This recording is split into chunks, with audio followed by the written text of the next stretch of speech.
Merci Macron, merci Macron, merci Macron, merci Macron.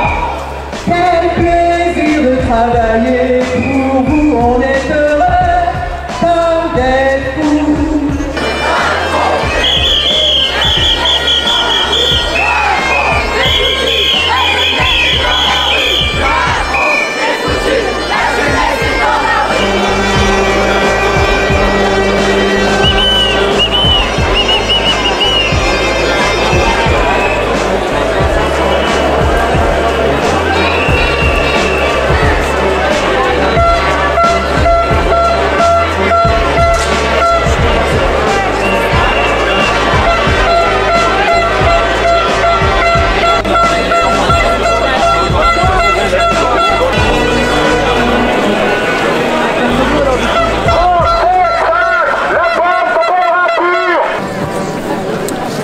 Rappelons ici, pour mémoire, qu'entre décembre 2019 et février 2020, la France a connu un mouvement social contre la réforme des retraites des plus importants avec des appels à la grève reconductibles.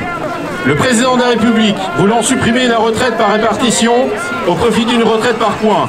Réforme soutenue par Madame Borne, alors ministre de l'écologie.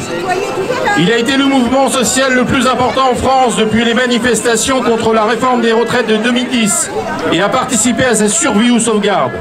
Quant au caractère inéluctable du rallongement de la durée de cotisation et du recul de l'âge de départ en retraite, sur ce point aussi, il est intéressant de faire un retour en arrière et de se souvenir des propos de François Fillon, alors Premier ministre, le 12 octobre 2010, à l'Assemblée nationale. Je cite: « Pour sécuriser notre régime de retraite par répartition, il n'y a qu'une seule solution, c'est celle de l'allongement de la durée de travail et d'allongement à 62 ans, date à laquelle on prend sa retraite. » 12 ans après cette contre-réforme qui devait sauver les régimes de retraite par répartition, le gouvernement, dans une logique économique libérale, décide de reculer l'âge de la retraite de 2 ans.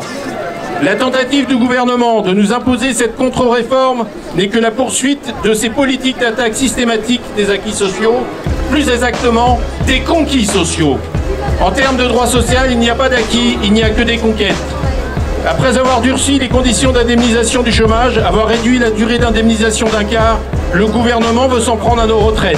Si nous ne prenons pas garde et ne réaffirmons pas de manière forte notre détermination, notre opposition à ce nouveau recul, notre vie sera berceau, rouleau, caveau.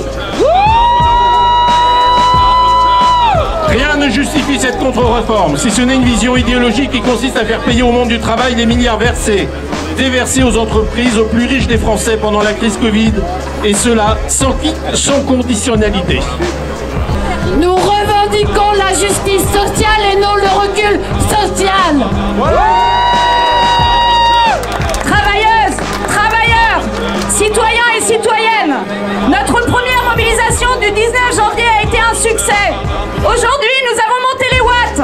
Nous sommes pas loin de 18 000 à Lorient. Nous savons toutes et toutes que ces journées seront insuffisantes pour faire plier Macron et son gouvernement. L'ensemble des organisations syndicales vous invitent à rester mobilisés et à ne rien lâcher. Le combat risque d'être long pour arriver enfin à nos résultats.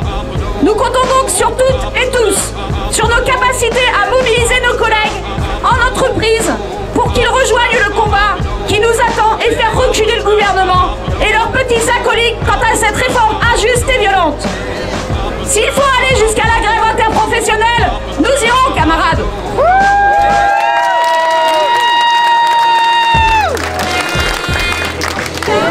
Et parole à la jeunesse. Je voulais juste vous dire que nous, la jeunesse, on était là aujourd'hui. On était là avec vous pour défendre le système social français, pour défendre vos retraites, pour défendre notre retraite aussi, le chômage. Et je voudrais avoir la certitude de vous voir tous quand on sera dans la rue, nous, pour lutter contre Parcoursup, pour lutter pour l'écologie, pour lutter pour les droits des minorités. J'espère que, vous voyez, ici, il y a 14 000 personnes, 18 000. C'est possible, et on veut que ce soit ça pour toutes les luttes sociales, jusqu'à ce qu'on fasse plier le gouvernement sur tous les points qui déconnent. Ouais!